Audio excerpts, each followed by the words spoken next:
Hello, my friend. Oh, man, what's up, man? Finally, I have all good? going up. All good, man. Sorry for the tech issues, man. But like sometimes it's like that. So what's good, man? Good to see you. I'm waiting to come back to the motherland. I'm waiting to. Yeah, definitely. This summer, right? You wanted to come this summer, maybe with your son? Yeah. That's gonna be his bar mitzvah present since he wasn't able to have a bar mitzvah. We're gonna take him to Israel, and you're gonna book me for like 7 shows. I'm gonna make lots of money. For sure, for And sure. Definitely. Man. Yeah, man, definitely. Why not, you know? And by the way, it's a good thing actually here in Israel also, especially like a lot of families do that they actually don't do like they go to the synagogue to do the bar mitzvah, but like as a present they take them overseas, like outside of Israel. So you do it like from the States to Israel. It's actually like the a wonderful present, you know? You yeah, don't really need to do like a proper bar mitzvah anymore, you know? Just take him to the synagogue one time and that's it, you know? there you go. There you go. There you go. It's Uh, it's not a yeah. So tell me, how is your family, man? Everything is good? Everything is maintaining. Relative to what's going on, everybody's good for the most part. You know, Yeah. Your parents, your son, everybody's all right? How every is it? Is it a bit better now in the States actually? I heard that like vaccines are like pretty hard now. Like it's going pretty fast now, right? Like faster as it used to be, right? vaccines. You mean you talking about the? Yeah. Yeah, yeah. I mean, I know it's spreading. The vaccine is spreading. A lot of people are taking it, so I think certain things are opening up faster. Definitely opening up, and hopefully get back to normality. I don't know if I'm running to get the vaccine personally, but my family members have got it, and as they should. And I mean, I'll tell you a quick side story is that I have a grandmother that's in an old age home, and they gave her Mm-hmm. the vaccine, both vaccines. Mm-hmm. And then she got COVID, and now she's in the hospital with COVID. So the vaccine didn't work for her. So it's kind of bizarre. So I have a weird, and I don't even know how she got it when she's in an old age home that's supposed to be protected. So I have, I'm in a, controversial place right now when it comes to my thoughts about the vaccine. But Yeah, definitely. But the thing is, like, did it happen like at her like after her first vaccine or after the second vaccine that she got COVID? she did both vaccines, and then she waited the 3 weeks. Then you got to wait 3 weeks after them. And mind you, she's with nurses every day. She's in an old age home, and 3 weeks later, and then she got COVID, and now she's in the hospital with COVID in both her lungs, infections, and she's 92. So when the smoke Wow. clears, I'm gonna be in that nursing home wondering how the fuck she got it. But that's not the Yeah. supposed to be having now. But at the same time, yeah, it's weird. You know what I mean? But a lot of people I know got the vaccine, and I'm glad. We want shit to open up, but I'm not 100 with it yet. You know what I mean? No, like nobody is 100 with it, but like I think unofficially, like the world kind of sort of like pushes us towards vaccine, even if you don't want to take it. You know what I mean? Like even if you don't want to take it, here in Israel or like in other places, it will be the same shit. Like if you don't have the vaccine, you cannot enter this place, you cannot fly Right, into right. this country. Like it's completely insane, you know? So Mandated over there. It's mandated in Israel. sorry. It's mandated in Israel that you have to have the vaccine. No, no, no. It's like you cannot like the law is like it's all over the world like this. You cannot force a human being to do a vaccine. Like you cannot force somebody like if it's a democracy, and also you cannot force somebody to do it. But unofficially, that's what the governments are doing with us. Well, To they be are. honest, you know, because like if you don't vaccinate, you cannot do like you cannot go to restaurants, you cannot go to clubs, you cannot fly out the country, all kind of stuff like this, you know. So like what else you want us to do? Like all the great things in life we cannot do without a vaccine. Yeah, You know what I mean? it's similar to kids that got to get their chicken pox or measles or this we have mandated shots to some extent that they can't go to public schools without getting their shots. So it's it could fall into that category, but it's just weird. It's just a sensitive time that it was pushed so fast and so much politics involved that it's a little more controversial on this side. But yeah, ultimately the majority of people are going to get it, and hopefully this whole thing passes. But right now it's just like I say, what happened with my grandma makes me real leery. You know what I mean? No, of course. I'm praying for you, grandma, that it will be fine and that she will come out of it. You know, it's a very scary and strange incident. Also, you know, after 2 vaccines to be in the hospital like that, it's like because like when you took it 2 times, basically, you're not 100% protected, but you're like 95 or 98% protected. But like in this age, you just never know. Like it's a proper beautiful age, you know, Oh, like to be over 90. That's, I always say like to friends or whatever, when we having a conversation about aging, I always tell them, listen, I want to be 90 plus, you know? yeah. So your grandma has like a very like unique situation. Like to Yeah. be 92 is amazing, you know? No, she's But definitely yeah, vulnerable, but you're supposed to be asymptomatic after you take it. So, well, first we're not supposed to get it in a in an old age home. We haven't been able to see her over a year, and she's around the corner from us, but we're not allowed to go in because it's supposed to be yeah, protected. But then the nurses give it to her after they give her the vaccine. But whatever, that's another whole. Let's see what happened. You know what I mean? You know, definitely. first was talking about people died in the retirement home, but like in the early stages, no one knew what the hell was going on. Everyone was shuffling, trying to work shit out. Now, over a year later, she shouldn't be catching it in a nursing home. You know what I mean? Especially after Yeah, getting. definitely. So that's, I'll keep you posted with that, man. I mean, I think she's recovering. She's still in the hospital. She's not on a ventilator, but she's definitely still vulnerable. But you guys can visit her actually, because like here, like during the year, like they at the beginning, you couldn't even like visit your siblings. You know what I mean? Like your family, you couldn't even Right. like. Well, thank God for FaceTime and all that. But Okay, anyway, okay. enough about COVID. Yeah. No. I listen. I understand the situation, and I just hope, and I'm pretty sure that your grandma will get over it, and it will be fine. You know. But I understand your hesitation, even before that. If it wouldn't happen to your grandma, there is a certain hesitation, and like obviously, you know. But the world forces us right now, or like I don't know, it will disappear, it will happen a miracle, and then everything will be fine again. But it doesn't look like that without a vaccine, you know. Anyways, man. This is that. I actually, because I found it super crazy, like the way we met. You know, I came back from like honeymoon or whatever, and it was in 2016. You were in Israel, okay? Yeah. And Neil, the guy who actually talked to your manager with you coming out there here, right? Mhm. He called me and said there's a guy named Scram Jones here, and please try to get him like a few more bookings. He was at my place already. He's just staying for 2 or 3 more days. And I was jet lagged or something. I said, hey, you know what? Whatever, you know. Yeah. And then it happened, and he spent at the Kuli Alma, which is like one of the best and like hipster places in Tel Aviv, I would say. So we just like had that night basically, and you were flying back the same night basically. You know, like it was so. Night. It was that like hip hop party, right? The hip hop pub. I was scratching and stuff. Like, was that the last one we did? Yeah. That was like it's called it Kuli Alma. You know. Yeah, that probably was the funnest one. Like I did three. I remember I did 3 parties out there. They all were completely different. The first one, it felt like New York. They wanted all the trap music. There was basketball players there. You know what I mean? So Like, that was Neil's party. That was yeah, the G spot. Yeah. yeah. So Yeah. like that was like a turn up. And then I did the second one was the outside. They wanted house music.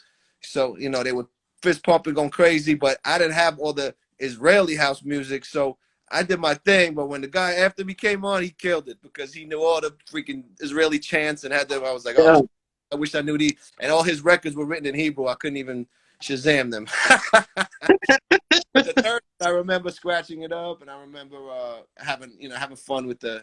I always have fun at old school. If you give me turntables and tell me to play old school, like, I'm in my element. I enjoy myself. Yeah, of course. Like you don't even need to prepare for that. Like if somebody tells you, okay, play old school for the whole night, it's like, Please, yeah. God, thank you for that. You know, like It's like filling my soul with my youth. It's like it actually like is fulfilling to even have a reason to play these records that are so nostalgic, and then of course being able to cut it up and play with these turntables that are like my favorite toys in the world. But Yeah, definitely. But the thing is that like the same night you had to fly back, and then actually your cousin came with your bag, and it was crazy, like you were already running late, and you were drinking and drinking, and then suddenly your cousin came with a bag, with your bag. I fell asleep. And I say where I fell out, but I definitely didn't sleep at home that night, and I woke up all like, where am I? And yeah, that was a good ending to my Israeli righteous trip. yeah.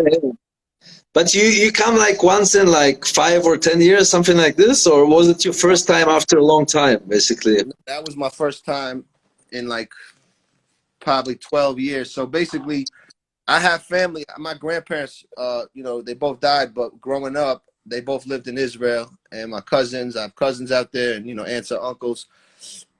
So we used to fly there. Growing up, I used to go every year. Like they used to fly. Like my pops used to want to see his parents once a year, basically, or maybe every 2 years, whatever. So we take a family trip and spend a couple of weeks there, and those are great memories growing up. And when they passed, we kind of stopped going. I mean, I'm still in touch with my cousins and stuff, but it's expensive, and you get caught in your bubble.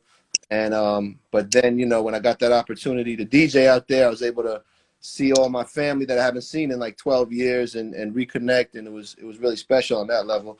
And yeah, I love the vibes out there, so I can't wait to go back there.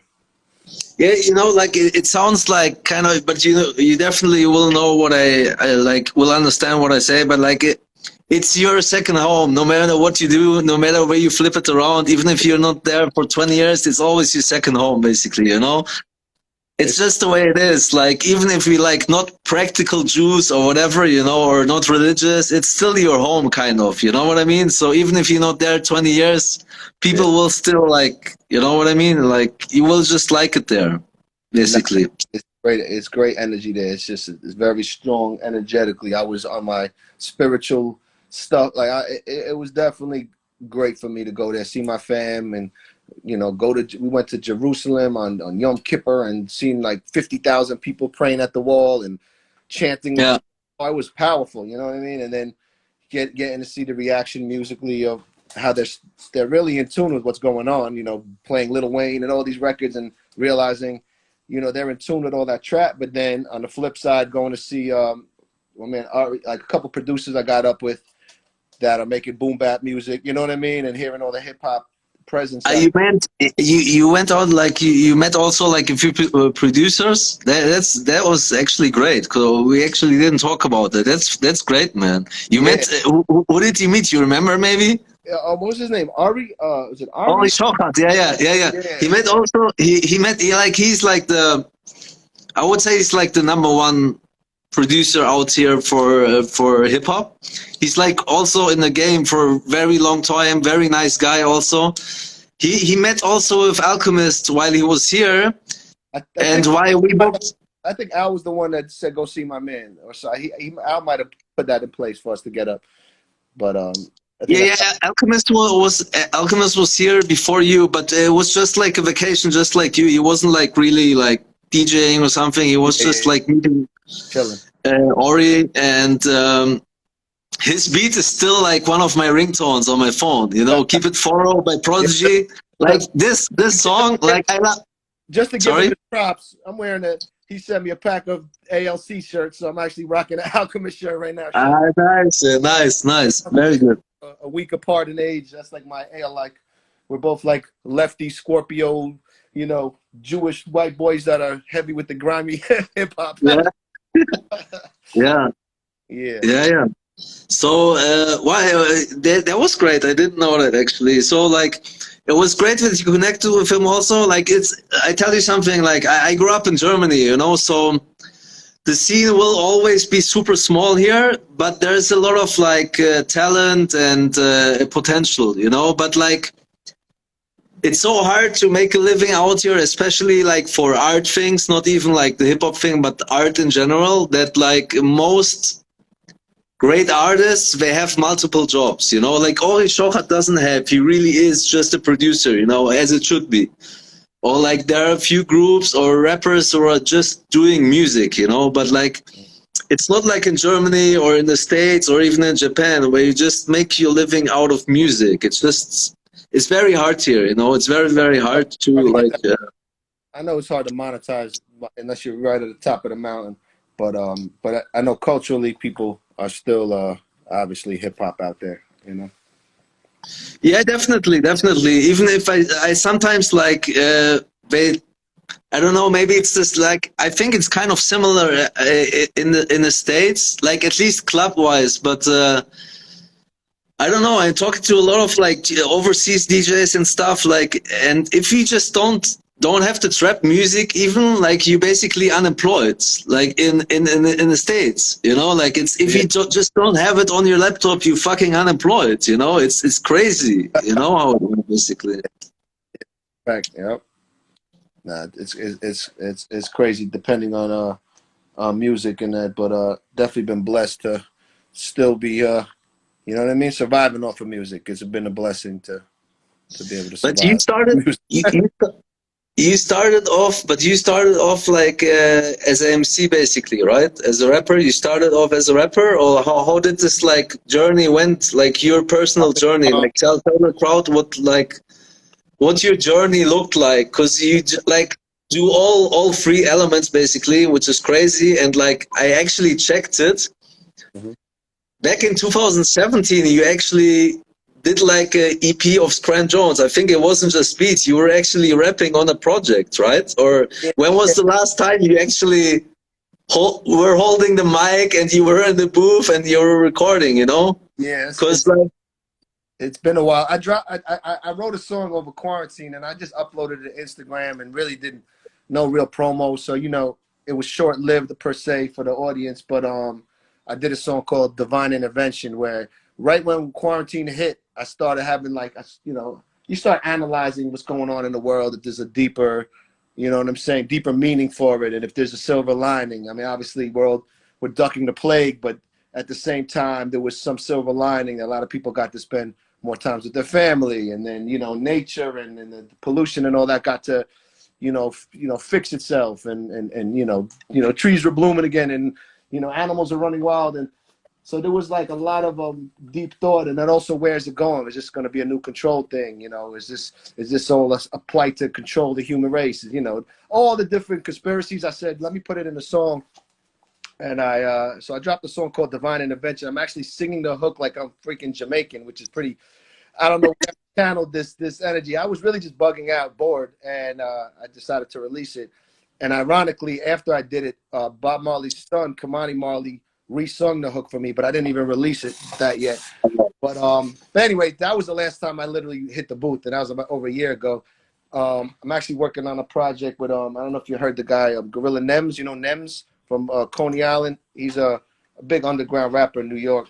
His slogan is "Fuck your life." I don't know if you heard that. FYL. He's nuts. He's like the most disrespectful rapper out, but he wants me to rap on a record. It's like the last record that we have for our little project. So he's hitting me every day to drop a verse on that. So I'm trying to get the cobwebs off my rhyme book. But you asked me how it all started. So basically growing up, I was always a music collector. Always, I fell in love with hip hop early when I saw breakdancing, and kids would literally breakdance at my elementary school. So I'd see the older kids at lunchtime, spinning on their heads with a boombox, and I just thought it was the most coolest shit in the world, and got my first EPMD tape and Fat Boys tape, and just became a avid collector. So I mean, I could take the camera and show you some of my records and cassettes, but like I just became. I just see at the back, I see all your plaques, man. We get to this later, you know, like to get like the crowd needs to understand who fucking Scram Jones is, even in Israel, you know, like everywhere they need to understand, you know. So we'll get to that later. But sorry to interrupt you. Just Right. continue, because like I just found it crazy that like somebody starts the journey as a rapper, actually has releases, then becomes a DJ, and then like you worked with so many artists. You just like please drop also some like projects that you had in the past that you're really proud of. Don't worry, I'm not gonna ask you again about Mariah Carey, you know, like because I'm sure in every interview people ask you about that. I know how it No, I went, and it's all don't want good, to you know. I don't mind being asked about Mariah Carey. No, but I tell you something. I just like I think as a producer, like the breakout record was Jamel's, right? It was the No No No records right. back then. So let me give you Yeah. the quick. So okay, so leading up, I started DJing in high school, 10th grade. Got my first turntables. After I went to college for music, I went to upstate New York to Ithaca College, and I met a bunch of kids from Brooklyn that were DJs too, and we all decided to buy beat machines and started producing. And then I was the one. All my life, I was writing raps. You know, I'm not saying they were good or that, but I was always writing. Even as a kid, I used to, instead of doing essays, I would hand them poems. Like if they wanted you to summarize a book, I would like write it in a rhyme, and like that was my. I just play with words. Even my name backwards, Mark S. Scram. Like I just something when I see words and metaphors. So I always used to write. I sounded super corny for a long time, but anyway, I did my first record senior year of college, and that was called Liquid Heat. And I did the beat, I rapped on it, I did the beat, and I did the scratches on it. Then when that hit, Eric Sermon wound up seeing that, and he wanted me to sign me to Def Squad. So I started working with him, and then I got the unsigned hype. I had to battle for the unsigned hype as a rapper. And then within that moment, That was on the source was this Einsteinheit, right? Or they have like also like a yeah. So I had to okay. battle and to even get that column. Within that process, a month for me was Saigon. He was a month before me, and I started producing for him. And then I started and also I know I know you didn't I'm giving you the long version of my thing, but I'm leading up Yeah, to, please, because it's interesting for the crowd also, you know, like and yeah. So once the source thing came out, then basically it was a lot of producers reaching out to me. They thought I was maybe was the next Great White Hype, or I don't know what. I mean, Eminem he came out 2000. My first record was 99, like rapping, and then like 2001 or two. Where's that column? I have it. Here, right behind you is the Eminem. I see the No. yeah. So no, this is the unsigned hype column, which was. Oh, okay. So let me see what year this was. This is Young Scram. What is it? February 2002. I got that, and hold on, let me flip the camera. And that actually got a lot. Warren G reached out to me.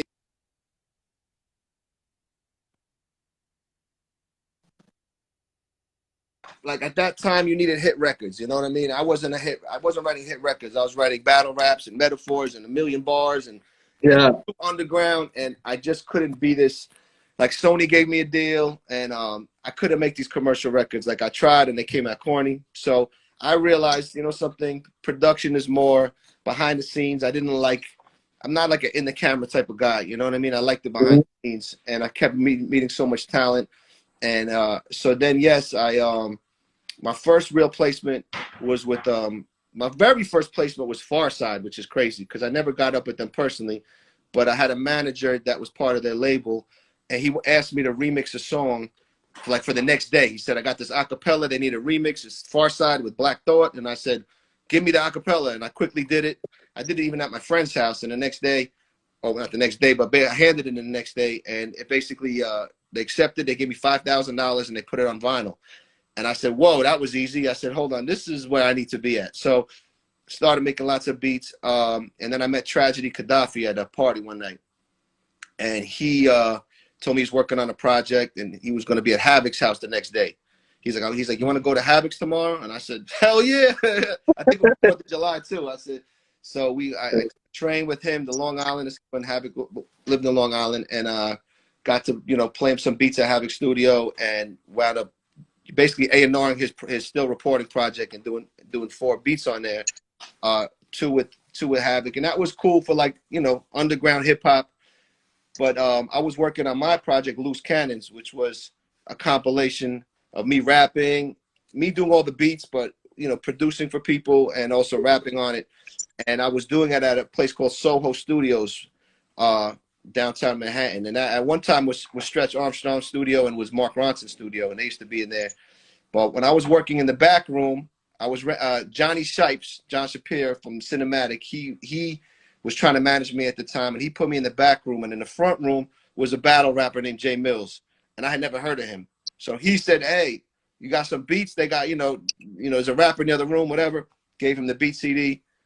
They took the 2 beats. They took No, No, No and one called Born and Raised featuring Vado. Vado 2003, young Vado. And these guys basically, they paid me for the beat, and like literally a couple days later, it was on Funkmaster Flex. Bombs are being dropped, and everybody started playing it. I had no idea, one, how powerful his people were. Like, shout to Tone and Naj, these Wanna Blow Records at the time. These guys were already connected with everybody. So his team, as well as it being a hit record, basically got it on the radio instantly. And I was on Hot 97 getting Flex Bombs, and then the remix was with T.I. and Cameron. At the time, I didn't even know who T.I. was. It was like 2003. It wasn't really some South rapper. Now I'm like, yo, I got a record with T.I. But and yeah, that was my first big thing. And ironically, after No, No, No came Yeah, Yeah, Yeah. Right after Fat Joe and Remy was Yeah. So that's a punchline. It's also a rough record, actually. I actually was listening to it like a few days ago, randomly. I was on YouTube or something. I just clicked it because I didn't remember the song even. Which one? Oh, the Yeah, Yeah, Yeah? Yeah, yeah.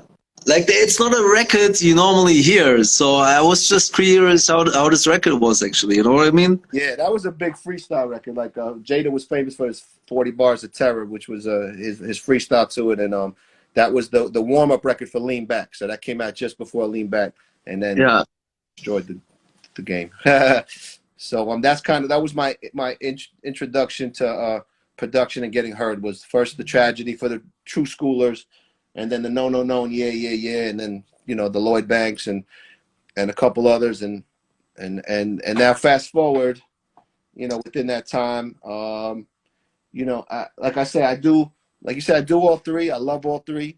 And, it's always a juggling act because it's always like passion over survival. Like sometimes you're like, well, what's going to make me the most money? Let me make that priority. But other times you're like, hold on, I should follow my passion.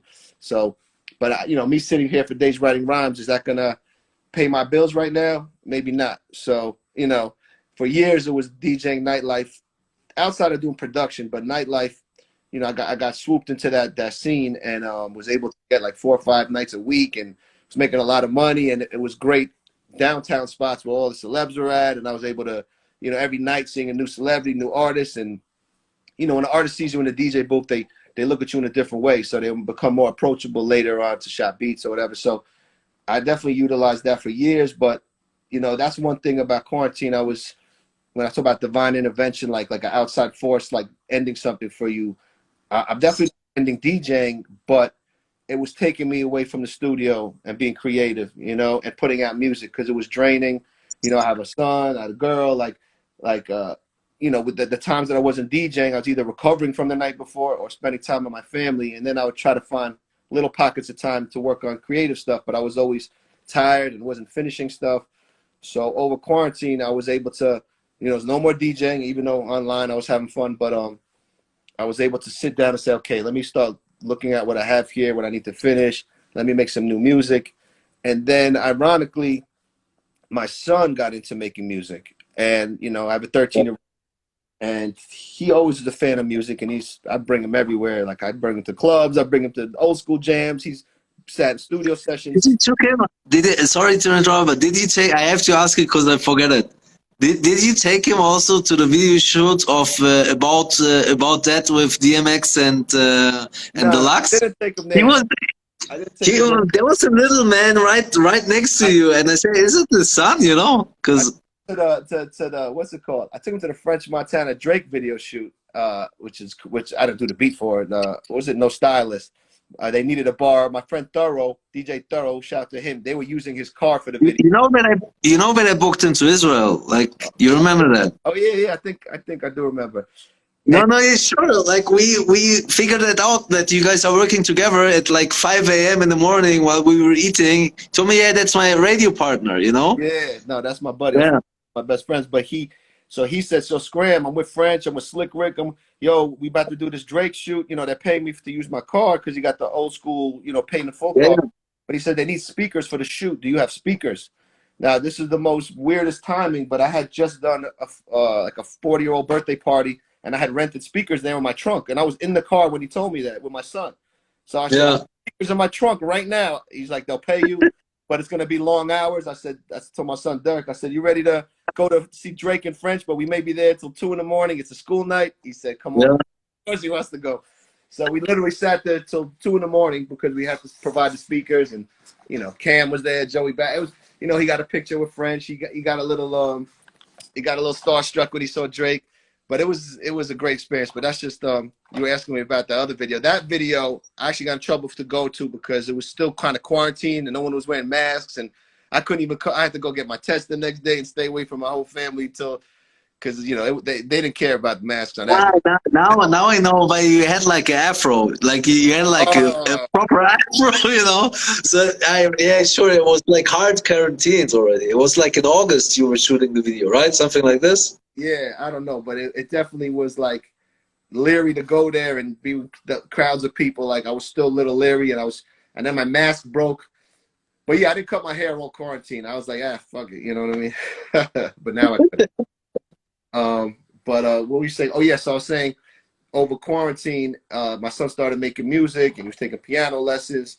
Actually, the guy, shout out to my man Itamar, from another Israeli, who was teaching my son his bar mitzvah stuff, because his bar mitzvah was November.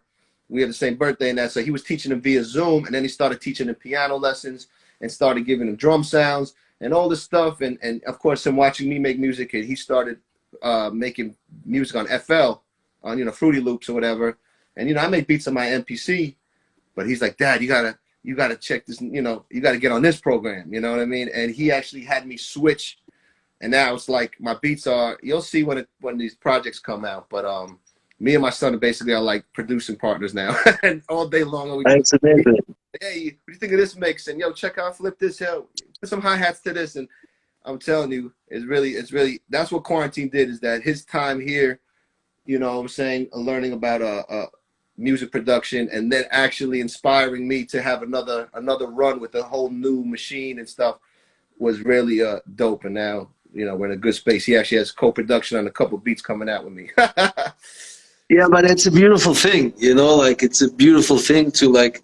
Well, obviously you don't need to bond with your son because it's your son, but like it's to like experience such thing that like he develops to like a co-producer basically, and he's learning and he's amazed by it. And don't forget, like your son is always gonna like be honest with you, like 100. You know what I mean? Oh yeah, he'll tell so you. that's like to this job, that's a very good thing. It's a very precious and important thing also, Yeah, so I could be excited about a beat and he'll come down. I'm like, yo, this what you think? He'll be like, yeah, it's all right. I'll be like, yeah. I was like, okay, I like the honesty, definitely. yeah, very good, and yeah, but like when the world comes back in place, okay, you're gonna like switch back to like DJing, or you want to do like a healthy split by like producing and like once you get like the opportunities, let's say to go with Rick Ross on like to Dubai or something, you're gonna do it, or like you're gonna like. No, the thing is, cause like, don't get me wrong, but like you're like everybody knows you in the States, like who you are as a DJ and producer. But like, if you look it up in Europe, even in Europe, I'm not just talking Israel, because Israel is not a market really. Like when you come in the summer, I get you like 5-6 gigs, everything is fine. But in Europe, like. People here all over the world can Google you, of course, but the message, what I'm trying to say, like, people, like, they still don't know, like, your DJ skills in Europe, like, and you really should come out to, like, outside of the US, basically, because, like, most artists, they also see it and appreciate it, and they will tell you, like, your friends, your artists, your artists, that, like, they appreciate the artists more than in the States, because in the States they have them all the time. The appreciation is much bigger. And I tell you something, like, because I booked I'm not like a name dropper or something, but like I booked also like a lot of your colleagues already from New York, a lot of them. So.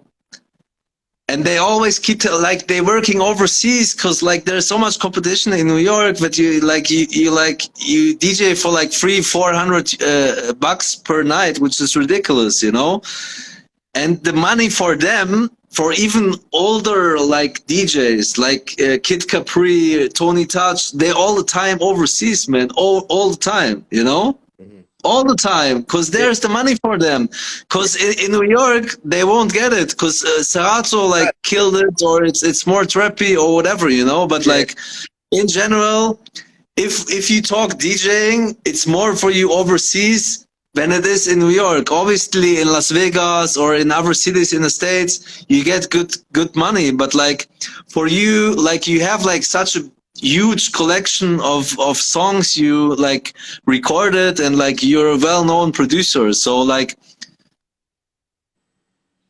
you should be more pushed to like overseas countries. Yes, you should be pushed to like plugs. I need those plugs. I need people like you to book me. yeah, like that was like my first idea while I have to get on live with my friend, was like that, like I need to introduce like you more in Europe, and like, you know, we have Dubai around now. We have peace with Dubai. We have like all kinds of stuff. Cyprus, not far from Israel. There's a lot of stuff you can do, and like you saw it also. You were like with Rick Ross. You were in Dubai. It will happen again. So once you're here, it's much easier to create a little tour. It's much easier then. You know what I mean? And I enjoy that the most. First of all, I just enjoy traveling in general, just in life. But and it's been a while, but they definitely embrace the hip hop culture way more overseas, because you know, right here, you know, it's a new generation here, and I'm not saying we don't have like, and I never want to pigeonhole myself or put myself as an old school guy, because I play all the new music. I'm with the new artists. I'm not saying that you're old school. Right. Don't get me wrong. You know what I mean? But I was basically saying, you know, when it comes to like the cutting and scratching and all that cool stuff, like you know, when I've gone on tour with Raekwon or Sagan or whoever, and it's like, you know, they just love, you know what I'm saying, old school hip hop, and they love the cutting and scratching, and they'll hoot and holler for it. But over here, nobody, you know, you'll have your couple events, but you know, it's trapped out over here, which is fun too. But like I said, I get to have more fun when I go overseas and nerd out. You know, they like the hip hop nerd in me comes out.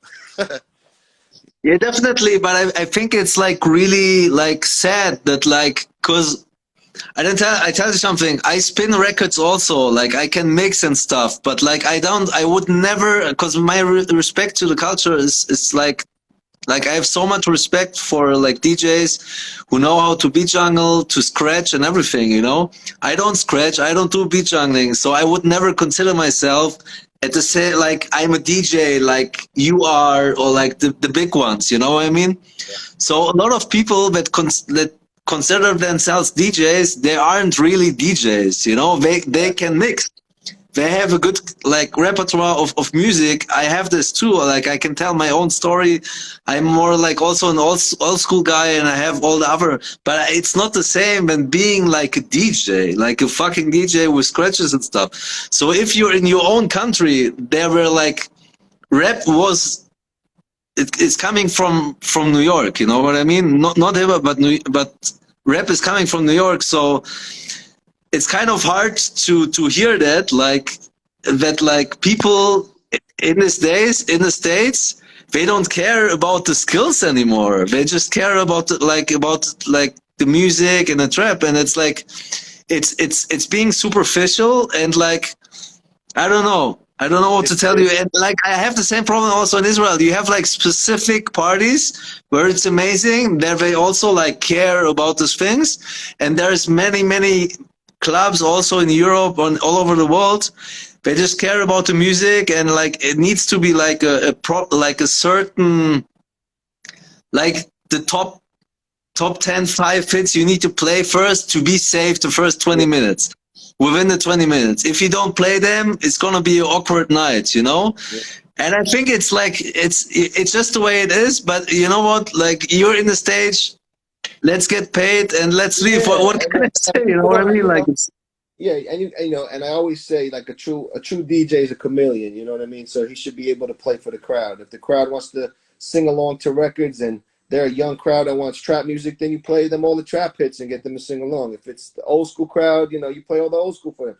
I mean, I go, you know, before quarantine, I was in Miami every month. I had a residency, and they wanted 80% reggaeton, and I'm playing on Yeah, Spanish. I speak Spanish, but I had to learn all the new Spanish stuff, and now I could turn the records off during certain parts.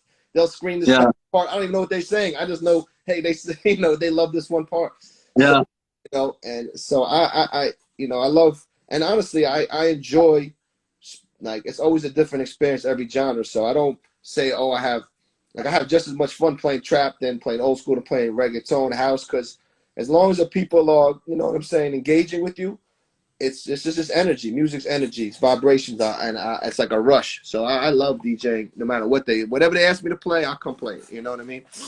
yeah. I have another question, like, well, because you're so experienced and you're like, I don't know, doing it forever, basically 25, 30 years. I don't know exactly, but like in Yeah, these days, like a multitasking guy like you, like DJing, producing, and like writing at least, you know, even if you could rap, but like you're writing a lot. Man, I have too many questions, but like the first one, I just figuring out that I have too many questions, but like, do you think that a guy like you, who is like naturally connected already to the industry, still needs a manager? Like, what in this day, like in these days, what does a manager like? My personal opinion is, before you answer the question, my personal opinion is, if it's not a big manager who has like also contacts to like the film industry and media industry, people like you don't need them anymore. You have everything right. you need, They gotta. everything you need, and what you bring on the table, like as a manager, you know, if you don't have the contacts, you have already. So I see like my friends in Europe, most of them, they're big already, and like I ask myself sometimes why they implement the manager. Like for what? He doesn't do your bookings. He doesn't do the like. Yeah, He doesn't like decide what features. He's not handling your money. Why the fuck yeah, do you have a manager yeah, to get you like a TV deal? That is, yeah. I don't know. Like it's sometimes like if it's not a big one, like you have a few big managers, obviously in the States and also in Europe. But if it's just like some, I don't know, some random manager who like building his name, I don't see any like logic behind it I anymore. always. You know what I mean? Well, it depends. I mean, because for me, because of there's three different things I do. Like, you know, obviously, there's two things a manager should do. One is it's good cop, bad cop. So you know, it's like the artist should be engaged with whatever you're doing, whoever you're doing business with, whether it's a client, another artist. Never should really talk money. You want to just be, you know what I'm saying, Sure. the coolest guy in the world. And then when it's time to cut the, you know, send the bill, you send the manager to negotiate and do all the talking, so you don't have to be in the Yeah. space. But that's, like you say, that's not always needed. Like another thing is that the manager should have a separate black book that you don't have, like you say, connection. So if I got all the connects and you got no connects, and now I'm telling you to you know, use my connects, if you don't, I guess it depends, because it's worked both ways. Sometimes I put managers in place to negotiate stuff with people I was already cool with, and it went well. And other times those people called me and said, why you got this guy calling me, Scram? Like, we could work this out. You know what I mean? So Yeah. it's like it could get awkward in certain situations. But, you know, ultimately, you know, as a talent, you really shouldn't, even though it's a different day and age with all this independent shit, like, you really should have someone else negotiating for you, because they could, like I say, it's good cop, bad cop. They can empower you more.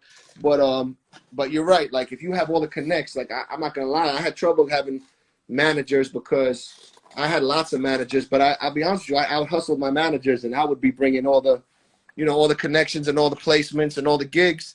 Not all the Yeah. gigs. I did have. Let me bring that back, because a booking agent, like a DJ manager, is needed, because you're not calling all these clubs up. Hey, can I DJ? Can I DJ? So in the DJ world, you do kind of need a manager if you really, or a booking agent, because you don't want to be that thirsty DJ So calling.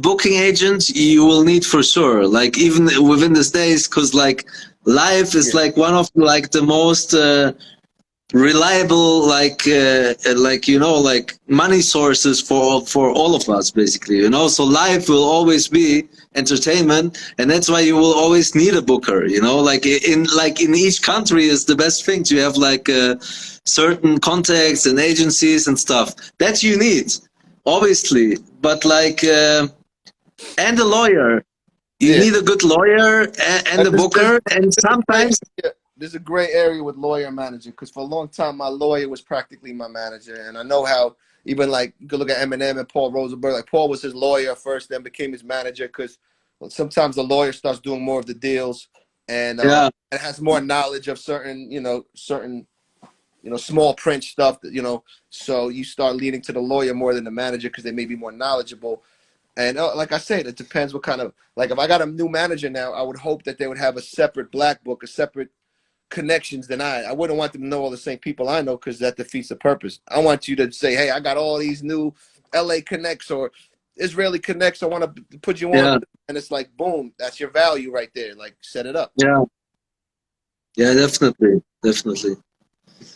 I agree with you. Sometimes it's like very hard. Like even if you in the game for so long, that it's just like sometimes you bump into like you think he's doing good, and at the end of the day, like after 2 or 3 years, you just find out he didn't do anything for you, basically. You know. But like okay, it happens. You learn from it, Right. and it's just the way it goes. But you do a lot of things with Jadakiss also, right? Yeah. With Jada, because the thing is that like I think that in the state everybody knows that he's like within the top 15 ever, you know, like I think in Europe he's like a bit underrated. Like people know that he's good, but like they don't consider him to be like that good, you know what I mean? And I think it has to do with it that they didn't tour that much in Europe, you know. I remember like when Deluxe came out, like in the early 2000s, like even before, it was like an open secret that they will not come to Germany, you know, for example. So I think it affected a little bit, not of his career, because he's still dropping records like crazy, and like, you know, like he had like humongous hit records. He's just too talented to fall off. But like in general, I think he's not like he's underrated a little bit, you know. I can say like from like not in the States, but in overseas he is, you know, like yeah, I could see that. You know what I mean? And also just, you got to understand, like, we're in a world where it's like out of sight, out of mind too. So if you're not dropping every quarter or multiple times a year, I mean, the amount of music releases to stay relevant now, like it's not like before you campaign an album for a year or even 18 whatever, all year you campaign that same album, and now it's like you need to drop 3 or 4 in a year, or 3, you know what I mean, to even stay on people's radar. So it's like, Jada takes his time with albums. He'll drop it every couple years, and that would have worked, leaving a mystique and all that. That was that was what we used to do. But now it's kind of like, you got to really drop a lot more. But I mean, the dope shit is that I know quarantine, everything's set back, but I know Jada's about to drop a lot of stuff. He's working on a few things, but and we have some stuff together. But I'm definitely blessed working with him. I've been working with him since early 2000s, and it's just cool because we're all from Westchester, so we're like it's like the 6th borough, right above the Bronx is Yonkers, Mount Vernon, New Rochelle. So the D Block studio is like 7 minutes from my house. It's amazing. It's like dope to go there, to have access. Or when it was there, they're actually building a new one now. But and yeah, we have the records together. So shout out to Jada. You have like is centered like the guy who like did this amazing hook for Friday. He's your artist basically, right? Oh like yeah, he's incredible. His name is Xander Goodhart. Everybody follow him. He is the next big thing. And it's been a challenge with him because everything's about popularity over talent. You know what I mean? It's like people don't. Back in the days, you could sing in front of someone and give you a record deal if they like.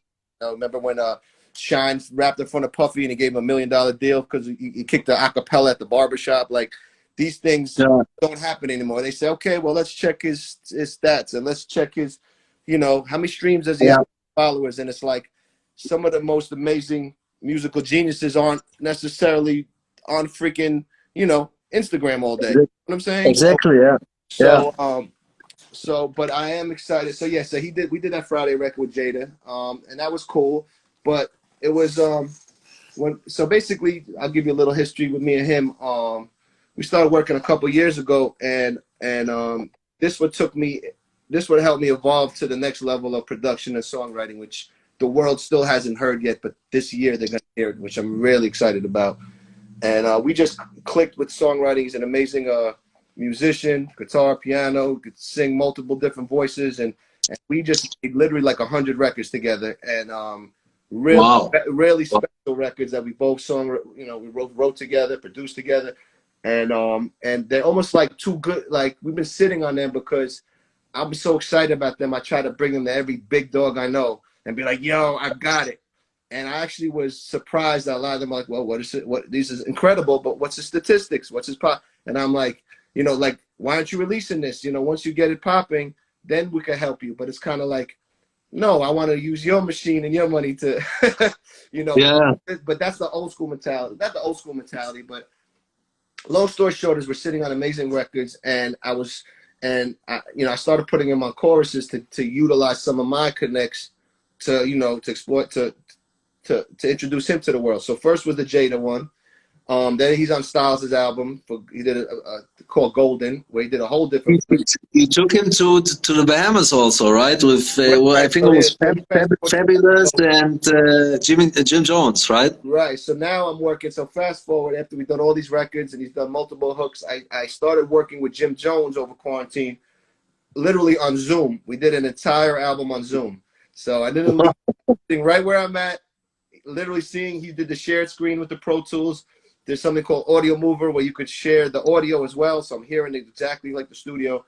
And I played one of our records, me and Xander's records, with a chorus on it that he loved.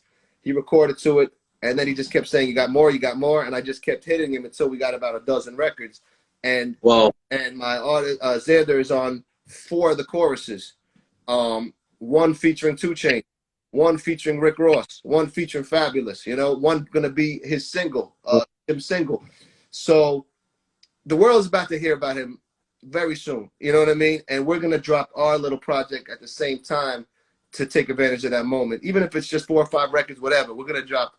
And that's really exciting for me, I think, for both of us, because we've been like holding on to this, trying to work out how to release it. Because these aren't necessarily urban records. So it's not like I'm gonna, yo, Flex, play this new record by my new artist. Like these are more, I hate using the word pop because it sounds watered down, but like these are big international commercial / alternative records that I really love, and it's like we need that pop world into it. But the fact that we're gonna use Jim as a vehicle to introduce him is a perfect timing to hear his music. So shout out to Xander Goodhart.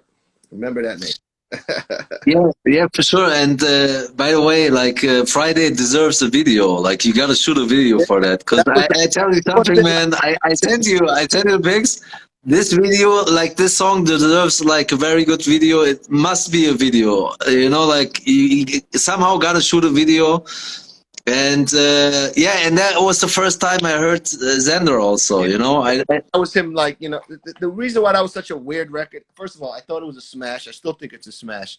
But It is a smash. It definitely is a smash. but It needs to. It deserves yeah, a video. I'm telling you, man. It's like but it is a smash. yeah, You know why? Also, it, it's a smash it was because hard.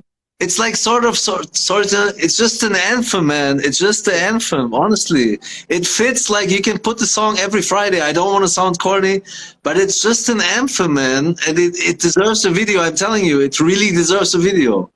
I think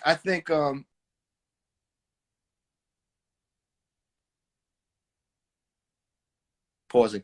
We had a video lined up, and it was just a lot of hard scheduling.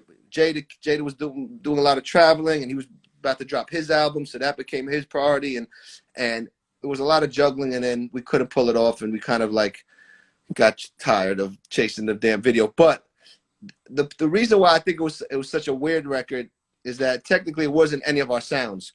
So when you heard a new Scram Jones record, that doesn't sound like a Scram Jones record. And when you hear what Xander does, it doesn't sound like the music he makes, even though he pulled it off amazingly. And when you think about Jadakiss, he doesn't, he's a New York, You know what I mean? 90s rapper, you don't expect him to be rapping over that beat, even though, you know, he's done it before. So I don't know if it was an identity thing when it came out. They're like, this is a Scram Jones record. But either way, I wanted to show like I'm broadening my sound, and maybe it'll get new legs once, you know, once all this other music comes out this year. Maybe people will circle around and give it another spin. You know what I mean? Or maybe we'll give it another chance of a video or something. Who knows? But Yeah, definitely, because the song deserves a video, and the thing is that, like, what I was going to say, yeah, like, what is interesting also, that I hear this all the time, and like 10, 15 years ago, a lot of producers, they had their signature sound, you know? yeah. And now it became less and less, you know, like now they want to do like all kinds. I don't want to put like, I don't want to be put it in a box or something, you know? So I, like, me personally, as like as a fan also, not just like as industry guy, I don't need to hear like a typical Scram Jones beat. I just want to hear a great Scram Jones beat. You know what I mean? Like, Yeah. I appreciate that. Yeah, I mean, or, you know, like let's say Scott Storch, for example, you always waited for some kind of piano riff. He doesn't need to do it. It's still like a great, like, for me, he's one of the greats. Like, he like, no matter what happened to this guy, he's just amazing. Like, his catalog is just fucking insane, you know, like insane. And people in general, because it's just human, but people really forget. And I don't like that, like, okay, he had his issues and then he was just put aside, you know, like, he's still, like, his catalog is unmatched. You know, obviously you have the great ones, but he's right there, in my opinion. He's just right there. I mean, I think the three references of him coming up who he worked with, I think you can't beat that. I mean, to start musically with the Roots and then be a behind the scene producer for Timbaland and Dr. Dre, it's kind of like how much tall, you know, how much taller can you, you know, that's yeah, right there. definitely. Like, whoa, you know. So shout to him. But when you're talking about sounds, like, that's the thing. Like, I personally need to evolve musically. I have to evolve. So that's just me pushing my musical, you know what I mean? Like, I know deep inside what my potential is, and it's way more than what people have heard. And it you know, it's a challenge to, you know, I'm excited this year to show it, you know what I mean? But it's like I as much as I love old boom bap records and hard street New York stuff and sampling and chopping samples, you know, I've been doing that for 20 years, you know what I mean? So when you get up with musicians and you get older and you've experienced so much in life and you want to reflect on them, and you're thinking more melodically, and you got musical people around you, like, you want to start working on melodies, you want to start working with instruments, you want to start different genres, you know what I mean? So I've really been experimental, and it's all on my hard drive. And this is something that I struggle with, is releasing stuff. I'm one of those guys that never think it's done and never, you know what I mean? It's never perfect enough. And it's actually been bad. So now it's like, I'm letting it go finally. You know what I'm saying? There's that saying, Yeah, but over analysis is paralysis. And it's like, it's like, definitely. I literally have records from college I still want to release of me rapping. Like I'm like, I still have to release this, but I just got to switch the beat and re-kick it, and this one line's bothering me, and then it's just sitting there, and I'm like, one day people are gonna hear it, and it's like 15 years later, I still want to release these old records from college and shit. Like, but I think I'm, you know, because I have about 4 or 5 projects I'm finally gonna release this year, and this will be probably my most releases ever in my career. And I think this will be the momentum I personally need, not just for the industry to hear what I could do, but just, you know, energetically to get, you know, back in the driver's seat of production and releasing stuff, and, you know, God willing, drop my personal project later on. But yeah, you know, when you DJ nightlife for years, and it's like, you know, it definitely was draining, not draining, but it took me away from locking down in the studio. And this quarantine, I mean, we have the Jim Jones album coming out. It's a Jim Jones Scram Jones. So I know he just did Jim Jones Harry Fraud. So that's, you know, Jim is on fire right now. Everyone knows, like, The Joneses, right? The Joneses, you said. Yeah, we need a good title. He had like I don't use this word even, but like he had like even here in Israel in 2005, We Fly High. That was like the biggest record of the year, basically. You know, it was in 2005 or 2006, and then he disappeared. But like, what do you mean disappeared? Like here maybe disappeared, but I don't know. He always sometimes he just pops off. Like he never really disappears. Yeah, well, He's he's just a like person that he's not just yeah, he's just a personality. He's like what I mean, just like he's a personality, and he doesn't need to do all the time stuff. He's just there, and he's Jim Jones. You know what I mean? Like he doesn't need like.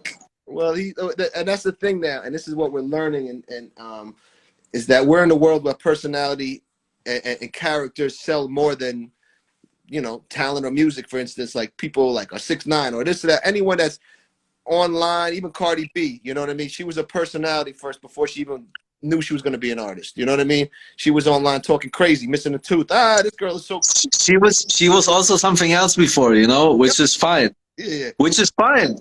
But it tells something. It also helped. Like her past also helped her to blow up this way. Like.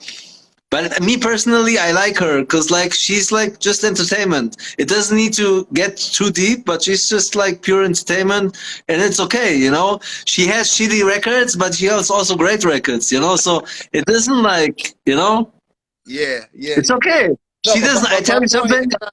The point I was making when you mentioned Jim Jones is that like social media and viral like personalities is what's getting more attention, or is what's getting people's attention more. Like I could drop the best song right now, but if I'm not online engaging or I'm not interesting enough, like it could fall on deaf ears. But someone that's online, constantly engaging and got their own thing going on, has a better chance or becomes more popular. So, so that being said, when I say like someone like Jim Jones, who all through quarantine was hustling, making music, dropping records, dropping videos, doing the weather report, doing the drip report, doing the, million things, and you can look online now and see, Drake liking his pictures and Khaled and, Virgil giving him all these big people giving him props. And it's just like, I'm excited to drop this project because, you know what I mean? Because of course, definitely. And definitely. On the project, we have like some island records, like almost like reggae. We have like R&B records. We got some hard shit. We got some like pop music. Like people are going to really look at him as in a bigger artist respect level, and they're gonna look at me hopefully or see production wise that you're not gonna keep me in this hip hop, old school boom bap box. You're gonna see like, wow, and and I gave every single chorus I gave. You know what I mean? So, this is like my whole thing now is like selling records, not selling beats. So you want beats from me? I'm putting hooks to them, or you're gonna come here. We're gonna create together. I hate just sending random beats and. It's easier when you're in on the songwriting, or you give choruses, or you give concepts, and so that's why a lot of these new artists are like, send me some beats, and I'm like, no, pull up to my studio, and I will make something in front of you, or I'll give you the variety of ideas I have because you may want something that I made. You know what I mean? So that's a big thing too, that we need to start doing now. The quarantine's up is actually getting up with these artists again. Definitely. What I was going to tell you, because you told me that like sometimes you have problems to release your own records because you want it to be perfect. Yeah. I think it's something like it has to do with your sign. You Scorpio, right? So we have another big Scorpio called Drake. I heard he's also like a perfectionist. So let me tell you a secret, and the secret. There is no such word perfect. It doesn't exist. Like nothing is gonna be perfect. It just needs to make you happy. If you're proud of yourself and you're satisfied with a record, just put it out. Yeah. The time we live in, like it hasn't been easier than that. Like on Spotify, even old records of Scram Jones. Why not? Just release them. Yeah. No. Just release them. I am. So that's kind of where. I think that's what everybody had a realization too, that like tomorrow's not promised. The world is in a weird space, especially was, last year more than ever. And it's just like, what are you waiting for? It's kind of that mentality. What the hell are you waiting for? Like, you don't want to live with regrets. You don't want to live. So, and that's kind of where I'm like, okay, let me start polishing these joints off and start lining them up to release. So like I said, I got the Jim Jones album, I got the Xander Goodhart album, I got the Gorilla Nems album, which is Wow. that's gonna be like one of my hardest beats ever. You know what I mean? That's the hard beast music. You want to hear Scram Jones beats? Listen to the Nems project. You want to hear Scram, the more broader producer that's gonna be making pop records, alternative records, dance records. Listen to the Jim Jones, and then I also have a new artist too that's on 3 records. A girl by the name of Trini from North Carolina that she sung on 3 choruses with Jim that did some island records. And we got some crazy vibes that I also want to take advantage of, that she's featured all over the project. So I'm going to drop a project with her too. So, and then when Wow. close to my birthday, November, like I usually drop my personal stuff around my birthday. So hopefully if I get this all out, I'll quickly dig into my records and just let some of them off, my personal, me rapping or me, because I need to just get them more energetically. I need to just purge them out. However they're received is secondary. I just need to get them out. So that's what. Yeah, definitely. But man, that's a lot of projects. It's very good, man. I'm happy to hear that. Like you're gonna be busy this year, throughout this year. It's Yeah, like 4 big projects. I'm back in the production seat. You know what I'm saying? I was, like I say, the DJing was first for many years just because it was paying the bills, and of course I love it. But the production is definitely number one right now. So.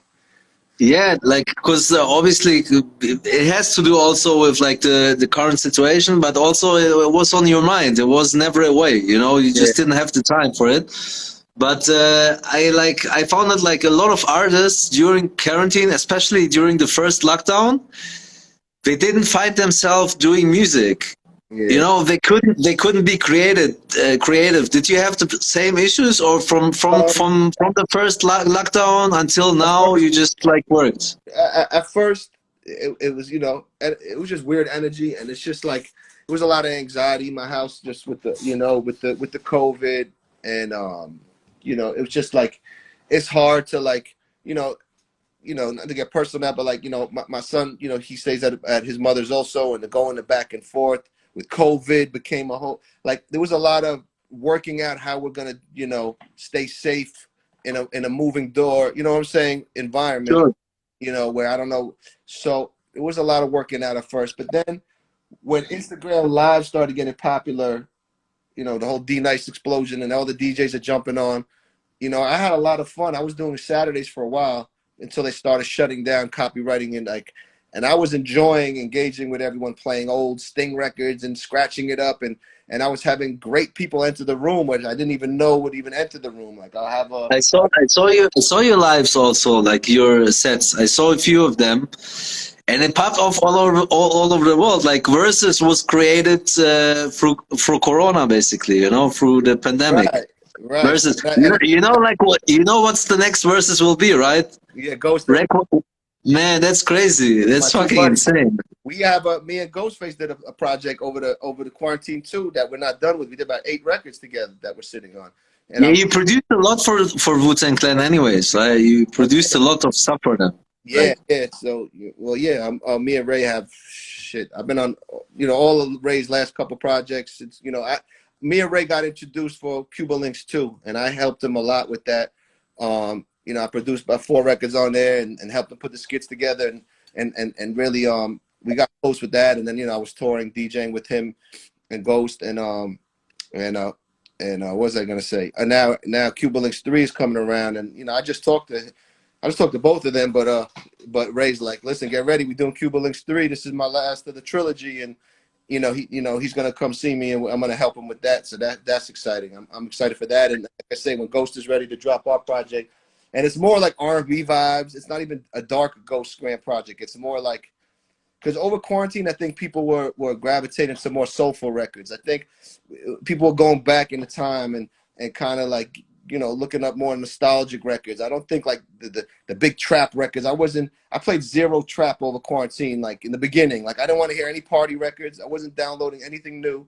I was going into my soul records, my Marvin Gaye's, or my this or that, and it just, and the response I was getting was fire. And it's just like, I think a lot of people so Ghostface jumped on my live multiple times. It was like, I need that. I need to rap over that. Like he'd write in the comments, I need that. Yeah. He rapped over something so crazy. I did a DJ routine with Curtis Mayfield, Pusher Man, and I did Stand By Me with the cue points. I turned the melody into Stand By Me. I don't know if you saw that. And it's super fast. So it's like, dun, dun, dun, dun, dun. Ghost is like, send me that. I want to rap to that. I said, you want to rap to that fast Stand By Me chop I did? He said, give it to me. So I literally ripped the audio off of Instagram, and he rapped over freaking Stand By Me. And he was going to put Bust on it, but but I don't think anybody's ever heard Ghostface rap over like he is a real lyricist. Let me see if I have it right here. I could damn near play it for you. But anyway, my point is what is my point? My point is yeah, so I was creative with the DJ stuff at first, having fun going online, having people like, you know, him, Eric Sermon, Kenny Smith, all these like people coming in the room. It was dope energy. You know what I mean? I never felt that because I'm always shy away from the lives. You don't never see me go on Instagram, hey guys, I'm doing this. Like, this is not my comfort zone per se, even though I think it needs to be moving forward because that's the world that we live in, that you got to be more engaging. But it was taking me out my comfort zone, engaging, and I really loved it. And but then it started, two things happened. One, I started getting shut down, you know, the whole switch to Twitch because of Instagram, you know, shutting down copyright stuff. But then, like I was saying, when I started learning on the new machine production with my son, I said, screw this DJing for a second. I'm making beats, you know what I mean? And I just went crazy making hundreds of beats over, and I kind of abandoned the DJ thing. And now I just recently set up the Twitch, and I still have to get on Twitch and get crazy again because I do enjoy that, and people are asking me. But so I did get. But wait, can't you just like go on Insta Live and do like a DJ set? You can do it, right? Like, what exactly is the issue there? Like No, that what everybody. happens is if you know they'll shut you down if they, especially a Jay-Z record. He's the Instagram police. If you play a Jay-Z record in 30 seconds, it'll shut down on you and say, hey, we pulled it because copyright. But Wow. that's what Okay. made me want to go crazy and do acapellas and remixes and constantly scratch and constantly talk to the people because that's It's Twitch, how I yeah. live up, you know? It's Twitch. So Yeah. but you know, Twitch is you know, I saw everybody doing things popping on the screen and animation, and so I got a little ambitious and I bought a green screen and I got a PC computer, and then things just got mad complicated, and I never I was like, Yeah. I got, you know, ADD. I went back to my beats, but that being said, I mean, I have the setup ready to go. You know what you need, like, you know what you need, you have like you need like a guy. He can be also like not so much older than your son. Let's say like 20, 21, something like this. You need a guy who handles your social media, man. Give him just a few bucks, like a student or something. Mhm. He's in charge of your Instagram, he's in charge of your Twitch, Yeah, and all this kind of YouTube channel. Like, I keep it 100 for you. Your YouTube channel is like, come on, man. You know, yeah. because It's like an abandoned island. I know. No, I mean, like you don't have the time for that. You don't have the time for that. You know what I mean? Like, I know that you care, but you don't have the time for it. So you need a guy who is like a fan of you, or like you know him, or is like a, YouTube. you Yeah, know, I do like. gotta upload. I gotta upload like, yeah, just whatever I do, I gotta upload it. You're right. No, but like somebody who helps you like setting up the Twitch thing, who is responsible of your social media. I think it's a great thing, and like it's super important today. It's No, very important yeah. today, No, I'm and it definitely. takes time to set stuff up. So you don't have the time. Just use like a guy who is like good technically, and he will do it for you. Like, I think it's a good idea. I just had somebody come over. See, I was also doing. I don't know if you saw the art class. It was we did a new thing.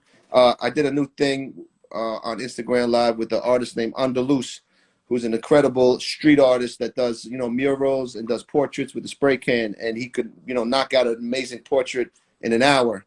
So we would been doing the dual screen every Sunday. We fell off the last month or two. We fell off for whatever reason, because we were trying to switch to Twitch. But basically, our DJ, and he would paint, and everyone. I call him the hip hop Bob Ross. I don't know if you know who Bob Ross is in Israel, but the guy that used to paint in the '80s with the big afro, and he would create the most amazing things in like 30 minutes, like incredible paintings. So he's like a speed painter, but we would auction off these paintings. and we made a lot of money. We sold 50 paintings, and you know, our highest painting went for about 5,000. You know, we were selling ones for 500, but that became a really cool show every Sunday, and Shaq got a piece, D Nice got a piece, Fat Joe got Wow. a piece. Like, Wow.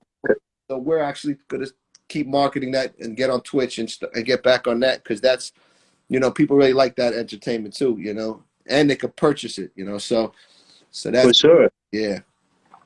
It's very good. But yeah, It's- he hooked me up with one of his nerd. I say nerd in a complimentary way. But his guy that set him up with Twitch had just recently came over my house, set up my Twitch. So, and he's kind of our tech guy now. So I gotta. You're right. I need. It's perfect. It's perfect. I didn't mean that like you're like obviously you have a lot of stuff in YouTube, but like if somebody puts like the attention to just to pull it off like a bit like I don't know, more transparent, more actively, like, you know, it's like today it's like strategy, like, you know what I was figuring out, that like you need to do like up to 15 stories per day to be actually relevant. Who does that? You know what I mean? Like nobody does that. But I know you. If I see somebody with more than like 20 dots up there, like I can't even handle it. You know what I'm saying? I got friends, you know, shout to Nems, but he got crazy merchandise, so he's always showing his merch. But he'll have like 50 little dots there, and I'll start checking the store, and I'm like, bro, I can't do all 50 of these. Yeah, of course You know? not. Of course. But you're right. It's like you got content, engagement. Yeah, but a lot of people also like buy they buy followers basically, you know, that like they push their accounts through ads and money. So like you don't need to do that obviously. Like your Instagram is very good, by the way. But I would just say like maybe like some guy can like take care of the stuff, because you just simply don't have the time, and that would be a cool thing, I think, for you, you know? Yeah, I agree with you. I'm gonna put that into play ASAP. Speak it to existence. But yeah, I definitely gotta delegate some behind the scene people to help me with that, because I'm definitely doing Yeah, lots of things at the same time. But that's my definitely. my next goal is to get back to engaging on Twitch and going crazy online again, and also doing some, like, I don't want to just DJ. Like, even my son keeps telling me that we gotta make beats on Twitch, skip the DJing, you know, because he watches all the guys make beats on Twitch, which is fire too, you know what I mean? And I think we're gonna do that too. Maybe we'll even do like a father son show where like we're making the beats together. So those, I actually had 4 different ideas for Twitch. One was the art class with us doing the painting. One is me I wanted to do like wordplay Wednesdays, like creative mixing, where I'm lining words up with different songs, because I do that in my spare time. I just line up records all the time with transitions and stuff. So I was gonna do like a nerdy DJ show. Then I want to do like a podcast where I do, you know, like we're talking now, have like a discussion every week with somebody relevant. And then I want to do a production one, you know, and include my son in it, because he's killing it right now. And we're using the same program and collabing. So I think people would enjoy that too. So that's my aspiration. Amazing. You know, it'll Yeah. take a while for it to manifest, but yeah, that's what I want to do. Definitely, man. A lot of great projects, and like that's what all is about. Like, you know, to fulfillment and happiness. To be honest, you know, like Yeah. everybody talks about it, but not a lot of people know how to create it. And if you create your own world through the people you love, and you love what you're doing, it's a great thing. Like all this, like if you create it through love and happiness, something will happen, will come out of it. You know what I mean? It's just like all about patience. A lot of people don't have the patience, just like to create and wait and just do it for the love first of all. You know what I mean? Yeah, I always try to implement that. I always say everything will fall into place. You know, when sometimes, you know, you deal with people in the industry or partners or people you work with, and they're very money driven, as we all want to make money. But sometimes Sure. it messes things up energetically when you just, you know, you might, you know, even with studio sessions where people get too technical, and it's just like, you know, I've collabed with people that I won't collab with again, because they want to sit there and analyze and technical, and I'm just like, bro, let the singer freestyle. Let me make my quick, you know, let's just vibe, and let's not do anything technical. Let's just be creative, organic, and the best stuff always comes out that way, you know. Definitely. I have like I said you it was a few years ago already. Like I think when you left Israel back home, I found like a track and it says produced by Scram Jones and it's like a German hip hop group basically, like a duo. They're pretty popular to be honest and successful in Germany. Did you I like think they used. you No, I think they used the Color Purple beat of Saigon, or I think they. So I dropped 2 instrumental CDs back in the days that had like 30 something instrumentals of my beats on each one with J Arms, the Instrumental Kings volume. So I had about 70 something instrumentals floating around like 10 years ago. Oh, maybe. okay. And a lot of people did freestyles and overseas they did songs. So I remember someone, maybe it was you, saying, "Hey, do you know these guys?" One, I don't know them at all. But two, I do remember recognizing it. Oh no, maybe it wasn't that beat. I think it was the beat I did with it was Joel Terminology and Chic Luch. Terminology I had a song called Hip Hop, I think, and I think they got a hold of that beat and they made their own song. No, I sent you that like a few years ago. I will send it to you again just for you like to like because the video came out in 2014. I think it was like a hidden track on their first album or something like this. I don't know. Yeah. Like I don't even know if but they used like they used it for the video basically.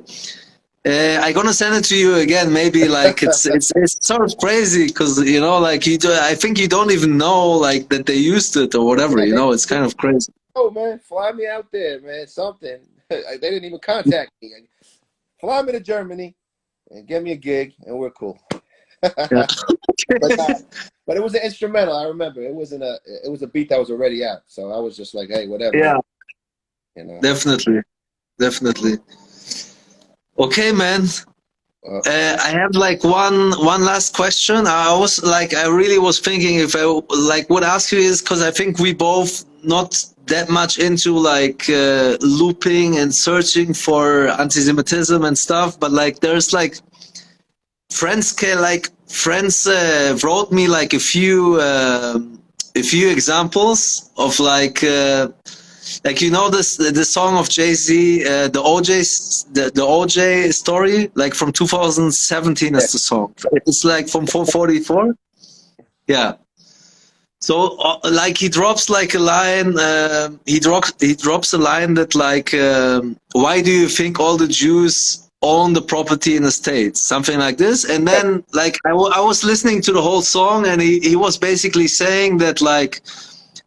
For me, I take it as a compliment. He say, "Look what the Jews created.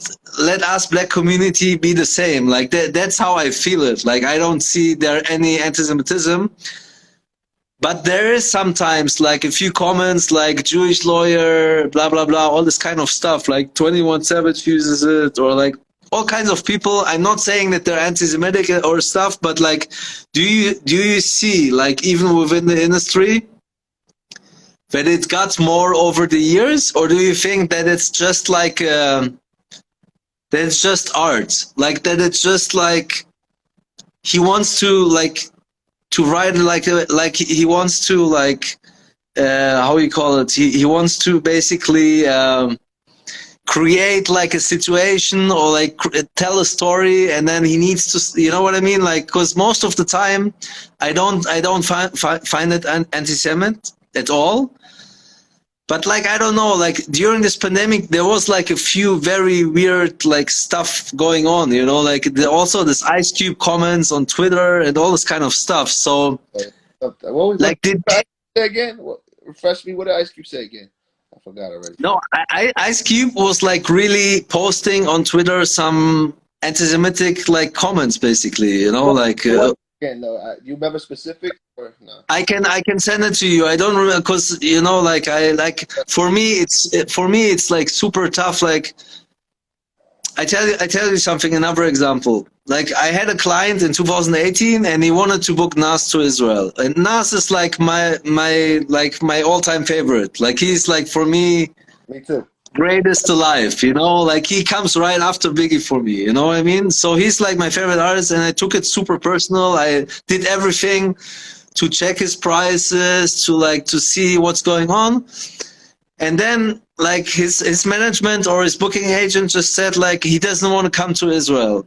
So I couldn't believe it. I just really Yeah, couldn't believe it, you know, because they said firstly they said like Middle East, yeah, sure, he wants to go to Middle East, and then my guy said like you have like a offer on the table for Israel, and he said no, I'm not going there. And you know what the thing is? I'm sure that most artists they don't even get the offer. It just stays with the manager or the booking agency. Like, for example, the management of The Weeknd, you know, he's a Arabic guy, you know. I don't care if it's Arabic or not, but he certainly doesn't like no, no. Israel and all this kind of stuff. I like the guy, the producer here in Israel. He found out like The Weeknd never got the offer. He just never got the fucking offer. You know what I mean? Like, cause it's Yeah, I don't think. I mean, well, this is what I think. I think there's a certain stigma with Israel. I've been there, and you live there, and we know, Israel is safe for the most part. I mean, of course, there's vulnerable places on the border, this and that, but I think people have a feeling that it's like war zone there all the time, and there's Arabs versus the Jews and bombs, and I don't know. I just feel like people don't. I think it's a more of a safety thing than an anti-Semitic thing. I think they think they're going to a scary place. I mean, it sounds crazy to you or me because we know how beautiful. no, it doesn't sound crazy at all. Cause like I tell you something like. This is already like within the fee they're getting. Like you getting like they're getting double money here because it's non-territorial I and don't because think of the security I don't think situation. Eminem's never got performed to Israel, Yeah, right? but that's a money thing. That's a money thing. It's just like it's just Expensive, yeah, probably too expensive for it, you know. But like a lot of things don't happen. I'm not saying like I would never like I would never believe that he's anti-Semite Nas, for example, obviously. But there were a lot of like stuff going on. So my question basically is, do you think that it got more or it's just nothing? People are just rapping and they just putting I up a story and then it's like my Jewish lawyer and you know what I mean? think after the George Floyd incident and all the riots and the marches and all that, like, and just with Trump's narrative, his daily, racist narrative and all that, it kind of gave free range for racism to be like, I feel like the grass was cut and all the snakes emerged. So like this stuff existed, but we got to see it HD. We got to hear, just racism overall. Forget about it Yeah, just yeah. came so in our faces, and a lot of people were shocked, and a lot of people are like, "Hey, it's been here the whole time, but now you're finally seeing what we've lived through." Per se, that's what they were marching about. But a lot of other people are like, "Wow, like it was new to them how it was everywhere," And I think it came out during that time, during the Trump era, during the marches, during the George Floyd incidents and all that. It's just I'm just saying racism overall. When it comes to the and then this finger pointing and everyone has a scapegoat, and some people want to demonize the Jews, other people demonize the blacks, other ones demonize the whites, whatever. So, I think that the Jews per se got their fair share, and it's definitely not justified at all. When it comes to do I think it was more? I think everything all racism for all races went crazy. I mean, Asians were getting beat up in the street because of the coronavirus. Still to this day, they're dealing with a lot of Yeah. Asian shit. We Which also is crazy as well. That's crazy. Like, did you hear about the Jeremy Lin story? no the who? What is it? Jeremy Lin, like he played for the Oh Knicks. yeah, of course. That- What's the yeah, story though? What's the story? he- that he was like he was playing in the second league basically in like the not the Westchester Knicks, but like you know what I mean. He was playing like not for the NBA, and there were players calling him coronavirus straight up, Yeah, like while they're based off playing. You know what I mean? Trump calling it the China virus. And keep plugging that narrative. He was pushing that, and a lot of these people, unfortunately, I'm ashamed of a lot of our population of Americans. Say talking about Americans. There's so many. I don't want to go deep into it, but it's like most of this country is country, if you know what I mean. There's only there's urban areas and there's big major cities, but most of this country is country. When I mean country, I mean you know, redneck freaking dudes that are like I don't know, man. It's just So the racism, when Trump gave that green light that it's accepted, it's normalized, I'm with you guys. I mean, everyone, it just erupted, and that's what you see see everything come out, all and my man just said online, like technology opened our eyes, like having these cameras with all the police brutality and this and that. The synagogue that I go to got vandalized in White Plains down the street from me. It got vandalized with swastikas and shit like last year. Yeah, but it became more like also like in Brooklyn there were like ultra orthodox people. They got like hidden by like unknown people, and there's a lot of stuff happened that didn't basically exist before. So under Trump, it was more and more. I agree with you, because like he kind of, I don't know. I'm not blaming just him, but like under his period, basically a lot of stuff happened. Like there's no other way around it. Just racist period, not just anti-Semitic things, But like to hear these things like within New York is kind of crazy to hear. But like ultra orthodox people in Brooklyn are like they grew up next to each other, and they made like business in the 20s even, like in the 1920s. They know each other. For them it's nothing special. Like when I booked New York DJs to Israel, for them it wasn't special to see like Orthodox Jews in Jerusalem. They didn't care because they're neighbors, And there was a backlash against them because they're anti-mask, and that became a huge thing. What's wrong with these Jews not wearing the masks? Then you got the Jews that love Trump because they say, "Oh, Trump's for Jerusalem. He's putting he's giving us the capital, so the Jews love Trump suddenly." So there's that Jewish population narrative. Yeah, narrative also. Yeah, sure. I totally disconnect from both the Jewish Trump lovers and the ones that are anti-mask.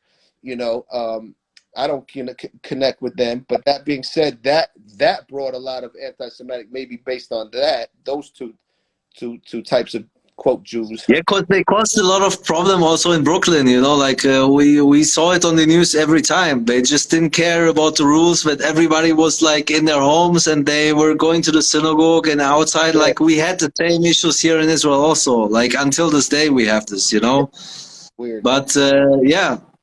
It creates also like some of like weird people are getting even weirder than before. It's just a period of time, like what happened when they just rushed the Capitol. That wasn't the weirdest reality. Like it was the most surreal thing, dumbest, weirdest shit. No, it was. I was like you said the right word. For me, it was just surreal. You just like it's just like you think you in an action movie. Well, what's it called with Jared Butler? This thing where they like shooting at the Capitals and like there was like they're in her office. There was ground zero, man. Like it's like you kind of like. You're supposed to how can it down. You go even near that, you're supposed to get shot down. That's supposed to be the most secure place on the planet.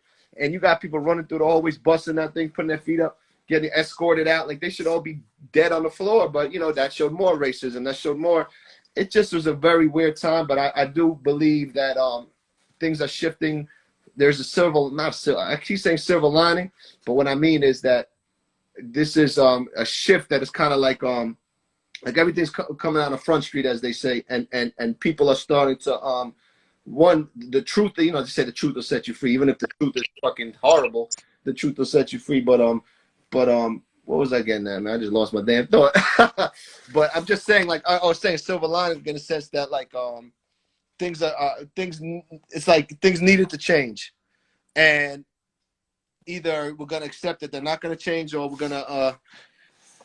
gonna get way more proactive. I mean, as much as I'm not a huge Biden fan, at least it's a multicultural team that's working. He's working with, or at least what I mean. Like, No, I just like it's crazy that like America votes for like a 78 years old. It just means like how divided and how sad this country is. Like in what situation this country is. It's just like from the outside looking in, it's just crazy to see how also like this country changed, the states. It's just fucking crazy. Like look at like last year, besides the corona, what happened? You had this George Floyd thing. at the beginning of the year, you had like this like Capital store, which like was like the worst movie ever. You know, that was just surreal to see that. So, man, let's hope just for I that's why I think, should I bring up this question about anti-Semitic or not? Look where we now, Yeah, and I didn't no, want to because bring it up in our life, yeah, the concept destroy and rebuild, and it's kind of like we have to go through this destruction to rebuild it. And and this could be. I'm not saying this is happening this year. I'm not saying it's happening in 5 years. It may, the evolution of the human, the human plight, but this kind of had to happen to break a cycle, or to put the cycle out there so people to see and start either implementing change, or I don't know. I'm just saying. I think it's in the it's in the storybooks. It's in the this is meant to happen in a sense. You know what I mean? Destroy and rebuild, but it's still horrible right now. I'm ready to get out of America, man. I'm coming to Israel, bro. Okay. Yeah, you wanted to stay in the Bahamas, eh? Like that was like crazy picture you posted. You had to wait like 6 hours, and then you were right within, like you were literally in the ocean, or like waiting for the plane. 6 hours there. What else Yo, you need? 2 hours, crazy. I was in the snow or whatever, in the freezing cold. 2 hours later, I'm in the freaking beach. And that actually was a mind fuck, because it's like, damn, like we only like 2.5 hours. The ticket was like $100, and I'm in the freaking Bahamas. I'm like, what am I doing in cold ass New York? The city's damn near still shut down, and I could be on the train Yeah, for $100 fucking plane ride. But so it starts to get, you start rethinking your life path. And that's why I say the silver lining. A lot of people that went home to their families, and fathers that were working all the time got to spend more time, and then rethink about, do I really like my job? Is this really what I want to do? If tomorrow's not promised, what haven't I yet to accomplish? Or what do I really want to do with my life? Because this is, and a lot of people change courses. They either move, they change professions, so that I think was good for a lot of individuals. definitely. And you got to produce with your son, like, which was like the most beautiful thing I Yeah, think during quarantine. that's You got on Twitch. It's awesome. You got on Twitch. You still had a good time, and that's what's important. And like people, like, it's tough. It was tough, but you need to come out like stronger than before. Like that should be like the target of like most people. I understand. Like at the beginning, I was also like stagnant, but like at some point, it's not gonna be forever. It's gonna change soon again, So. yeah. I hope that you guys reopen soon. Like I heard that, like, let's say like for next games they can bring like 2,000 people now, 2,000, which is 10% of the MSG thing. So did you guys like? Did they reopen a little bit, like restaurants and bars? I was actually. Yeah. You could go. I mean, they separate tables. They do. They do separations. But everything is open. It's just clubs. Well, when I was in Miami, clubs closed at midnight, even though I know they're about to lift that. Here, do they even have clubs going on? I mean, it's weird because I'm on Instagram and I'm seeing people partying all over. All-Star Weekend, this, that, and it's like no masks, everybody's together, hundreds of people, and so it seems like I'll tell you one thing. It's not. When we say the United States of America, I look at each state as a country, to be honest. Like at this point, every state is like a different country. They have a different rule book. So it's like some states are just letting it go free, whether it's Texas or Florida or whatever. And then there's other ones that are still trying to, keep these. So for us, we I know the clubs aren't popping. I mean, I know I have some DJ friends that are DJing, but I think they're like low key events and not crowded events. Restaurants are open, but they're separated. But I think as the vaccine pumps in and the numbers keep going down, I think everything's gonna start reopening, like to full capacity. I tell you one thing, Miami doesn't care about masks at all. Like I get picked up Uber, he don't have a mask. I go in, no one has masks, and I even asked the cop, and I was like, yo, I'm in the subway and there's like 10 kids with no masks, and I'm like, you're not gonna say anything? And he's like, what's the point? I can't arrest them, so why say anything? I said. And a lot of people in Miami are like, hey, you didn't catch it yet? We all caught it already, so we're good. We all caught it already. And I'm like, they're like, you didn't catch it yet? I'm like, hell no, I didn't catch it, and I don't want to catch it. Get away from it. Yeah, definitely, man.